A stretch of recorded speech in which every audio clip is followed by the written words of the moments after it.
الحمد لله وحده والصلاة والسلام على من لا نبي بعده أما بعد فأعوذ بالله من الشيطان الرجيم بسم الله الرحمن الرحيم عن أبي هريرة عن النبي صلى الله عليه وسلم قال من كذب علي متعمدا فليتبوأ مقعده من النار۔ حضرت ابو ہریرہ رضی اللہ عنہ بیان کرتے ہیں کہ حضور اقدس صلی اللہ علیہ وسلم نے ارشاد فرمایا، جو شخص مجھ پر جھوٹ باندھے وہ اپنا ٹھکانہ جہنم بنا لے۔ اس حدیث پاک میں حضور صلی اللہ علیہ وسلم نے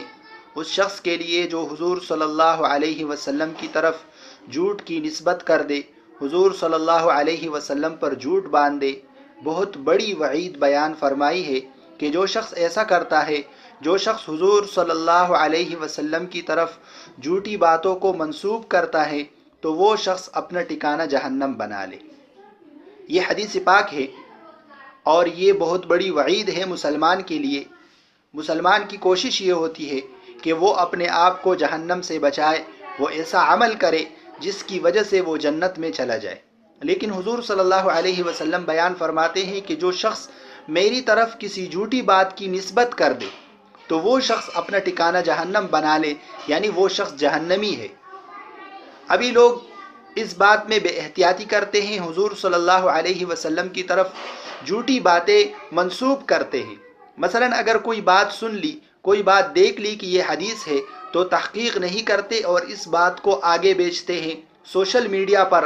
آج ایک بات بڑے پیمانے پر پھیلائی جا رہی ہے، وہ بات یہ ہے کہ جو شخص کسی کو سب سے پہلے رمضان المبارک کی خوشخبری دے دے تو اس پر جنت واجب ہو جاتی ہے، اور ساتھ میں یہ بھی لکھا ہوتا ہے کہ یہ بات آپ آگے شیئر کریں، آپ کو اس کا ثواب ملے گا۔ یہ حضور صلی اللہ علیہ وسلم کی روایت ہے۔ ابھی جو لوگ اس کو آگے شیئر کرتے ہیں، آگے بیچتے ہیں، یقیناً وہ ثواب کی نیت سے ایسا کرتے ہوں گے، لیکن وہ یہ بات نہیں جانتے کہ حضور صلی اللہ علیہ وسلم نے اس شخص کے لیے بہت بڑی وعید بیان فرمائی ہے جو حضور صلی اللہ علیہ وسلم پر جھوٹ باندھے۔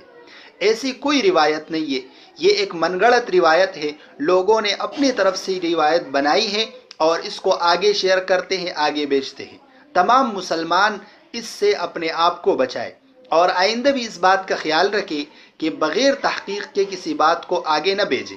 جیسے حضور صلی اللہ علیہ وسلم نے ایک دوسری روایت میں ارشاد فرمایا ہے، کفا بالمرء کذبا ان یحدث بکل ما سمع۔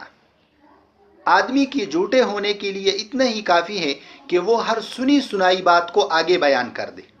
اس نے ایک بات سن لی، بغیر تحقیق کے وہ اس کو آگے بیان کرتا ہے تو حضور صلی اللہ علیہ وسلم فرماتے ہیں کہ یہ شخص بہت بڑا جھوٹا ہے، یہ شخص ایسا ہے کہ اس کے جھوٹ کے لیے یہ بات کافی ہے کہ وہ بغیر تحقیق کے کسی بات کو آگے بیان کرتا ہے اور آگے اس کو جیسے سوشل میڈیا پر لوگ شیئر کرتے ہیں۔ تو اس بات سے ہر مسلمان اپنے آپ کو بچائے۔ جب وہ کوئی حدیث دیکھے، قرآن کی کوئی کسی آیات کا ترجمہ دیکھے تو پہلے اس کی تحقیق کرے کہ آیا یہ بات درست ہے، یہ بات جو میں آگے بھیج رہا ہوں، آگے شیئر کر رہا ہوں، آیا یہ موجود ہے یا نہیں۔